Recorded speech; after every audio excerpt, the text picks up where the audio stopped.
રામસિંહ છાપરિયા. મારા ઘરવાળા ઓફ થઈ ગયેલા છે. હું શિક્ષકમાં હતા બંને જણ જોડે. 9 વર્ષ થઈ ગયા, એક સાથે 9 વર્ષ થાય છે. પેન્શનનો કેસ મંજૂર જ નતો થતો. આટલા વર્ષથી ફરિયાદ કરે, ગાંધીનગર સર્વિસ બુક જાય પાછી આવે. આ વખત એવું થયું કે મારા બેનના ઘરવાળા દાહોદ રહે છે, એટલે મેં કીધું કે તમે જઈને જોવો. અહીંયાથી પહેલા મહિનામાં બુક જતી રહેલી બારિયાથી, પણ ત્યાં ટેબલ પર એમને ડીપીઓની સહી માટે પડી છે એવું કીધું. એટલે મને ખબર નહીં શું સૂઝ્યું, એટલે મેં તરત જ તમને યાદ કર્યા. ગાડી તો હું ખાસી બધી ભરી, મને ખબર નહીં કેટલી ભરી છે.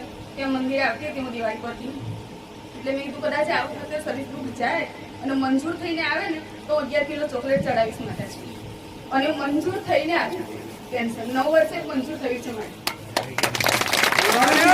ગયા શુક્રવારે જ મંજૂર થઈને આવ્યું છે. માનતા માનીને એક રવિવાર બી નથી ગયું મારી. માનતા ક્યાંથી માની હતી બેન?